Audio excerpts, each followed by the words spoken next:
It looks like we are recording. It is February 22nd, 2019. I'm here with Carl Luckenbach and with his wife, Carol. You want to say hi, Carol? Hi. All right. In fact, go over there with Carl just for a second. These videos are the most professional, so we get everyone here together. All righty. All right. Let me get rid of my glasses. Now, Carl and I met about 5-6 years ago when we were up in right around Detroit. I've forgotten the town, but we were able to save this. Craig Johnson and I went and brought the car down and said, save the car. My God, it's out here with Fiberglass Farms. Well, we keep telling the same story. This is the place we have as our holding area for cars. So Carl is down here with his wife every winter, is that right, in Jacksonville? Right. And we've convinced him, you at least gave an opportunity every year to come on down and look at the car. And he said, the car's done. So he just, no, it's not done. We're getting ready to start. We have a new chassis, getting ready for the motor plant and so forth. So Carl's come down here with his car today, and although it looks a lot like it did when we saw it a few years ago, we now have another chassis ready to go. We now have engine plans, and we've talked to you about some of your intentions. Like this particular car we're just talking about, it doesn't have any doors, but that was, you had mentioned, did you plan on having doors or no doors with this car? I'm not sure, but I don't think we ever really planned on doors. Now, what was the concern about doors back then? Because you mentioned that earlier. That they would really impair the structural stability of the shell, the fiberglass shell. Yeah, and that was very common. Companies like Glaspar early on were very afraid about putting doors in because they thought that you'd end up with two halves of a car. Right. So your concern was right on target for the time. They eventually got through that.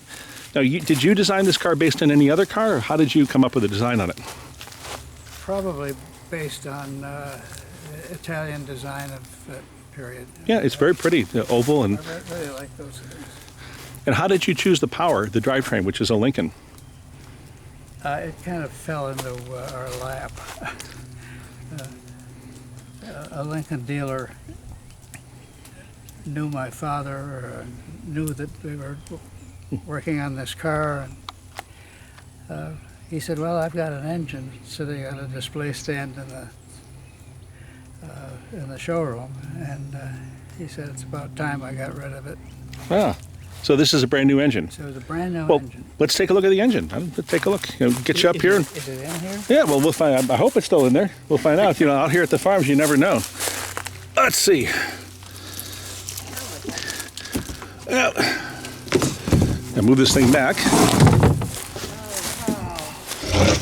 There's an engine. Well, there's an engine. All right, it's a Lincoln engine. Super.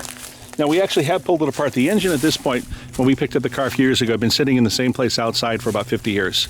So we do know the engine still has oil, which is golden on the downside, the bottom end, but the engine actually is locked up all top. So we don't know if we can save this or not. We actually have another engine that we purchased, identical to this, that we can use, but I'm going to see, we take it apart, if it actually can be used or not, because it certainly has no, we checked the oil, it looks like it was put in yesterday. So this is, and you can see here when we bought the car, or got the car, the fiberglass firewall was in place, and you can see the structure, you made that round tube, and that's very typical. That's why the structure here in the front and the structure in the back holds both sides of the body, so putting doors in it really wouldn't be a problem. We just need to go off of the tube structure if we put doors in it, and that's where they would be hinged at, and make sure the rest of it's mounted properly too. So there's a few things you did on this car. One of them, this you can see from down here, is a straight axle. So that's not independent front suspension, but a straight axle with just one spring. And the spring is underneath the cross member there. Yeah. So we're advancing the chassis 1 year into a shoebox, so we have independent front suspension. And the other thing that's kind of interesting, I know you don't remember doing this, but you can see the longitudinal springs in the back. Since I'm only the third owner, at some point, this is really thick fiberglass, really thick. But you put longitudinal springs, which would have been characteristic of the shoebox chassis, which we're going to be using. So we already identified in the chassis, the reason we're coming up with another chassis is it sat outside on the ground for like 50 years, and the center part of the chassis has been compromised. So we will hit your original idea, but with longitudinal springs in the back, and then with independent suspension up front, it should drive better. We'll probably put doors in, though, so we can get you in. So, You were going to leap in? Yeah, well, back then I could. well, you can still leap in. Maybe, I bet you can crawl in now. If we put you in, Probably. I have to crawl in. I couldn't get over it. Oh, So that's super. it did. This damage here did not occur during the hurricane. This happened up north. It was some tree fell down up where the car was. but that's relatively easy to fix. It's got a very attractive rack. Yeah. And big tires and all too. No dashboard, no. I think the steering. I think this is steering post, but you know that has to all be changed over when we get it. It did have a steering Did it? column. Oh yeah, I do remember now. Yeah. And it was offset. It had a universal joint to about halfway up. Gotcha. Okay, and so forth. So I don't know. I hope you see the fiberglass is still in very nice shape. Yeah. Fiberglass Farms is kind to it. As long as there's no hurricanes here, it's kind to it. If there's a hurricane, it's not kind to it. And you can see it's in some fair company with the Wow Cadillac and the DM Nacional and some other cars out there in the forest. So once we start this, hopefully this year, we got to get some other cars moved. But once we do, we'll see if you guys back. When do you leave back to? What time of the year do you go back to Ann Arbor? May? Early May. And then when do you come back? October, Thanksgiving. November. Yeah, probably this fall. We'll see where we are. So, what color were you going to paint the car? Because this is a primer red, Yeah. and then bucket seats or a bench seat. Bucket. Bucket seats, and this was an automatic. Did you ever want to do anything other than automatic? Yes, I did. But the engine came with the transmission attached. Okay. What transmission would you have used? Or what did you want ideally? I didn't know the best source for a 4-speed manual. But that would have been my first choice. 4-speed manual? Yeah. Gotcha. More like a Jaguar or something. I'm not. Yeah. We usually just end up using the Ford. Most of our cars have the Ford flathead and Ford setup.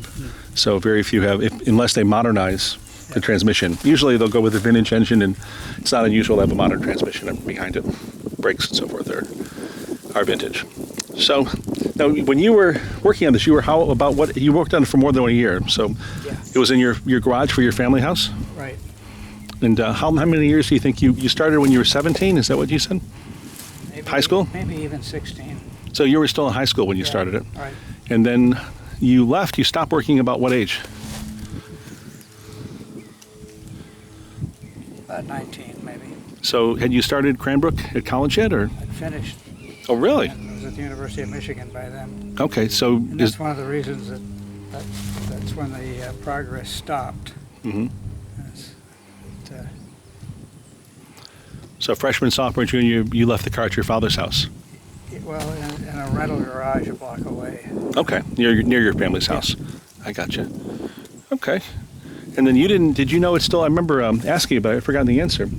When I contacted you a few years ago, the people who owned it knew whose car it was, but did you know it still existed? No, I didn't, and I don't know how they knew who owned it. Yeah, well, that was the second owners. They had bought it right from, they said your father. Yeah, that's true. And they wrote down, and they looked at the bill of sale and so forth, and they still had it all too. So they said they drove it a little bit. They drove it around the block, started it up. Yeah. It would have been the 70s. That's about all I ever did with it. Yeah, but they hadn't. He always was going to work on it. Still a good guy. Randy is his name, and as I remember, and we're going to keep him posted as we make progress too, because it was in his place for a long, long time, 40, 50 years. It's 1970 something through 2015 or so. Neat. Yeah. All right. Are we doing wire wheels on the car? What are we supposed to put in there? I don't know. What did you gonna? Can you still buy them? Oh, you buy anything.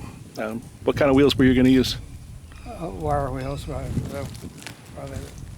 Rudge Whitworth, Barani. Yeah, I've got a set of Baranis actually. I could put them on this car. This would look really pretty. One set that came with the car. All right, well, if we got to do this car, well, you can still enjoy driving it. Yeah. Or at least driving a passenger. Well, thanks for your time today, Carl. Well, thank you, Jeff. And we appreciate it, and we'll keep you posted hopefully later this year. Great. All right. Thanks.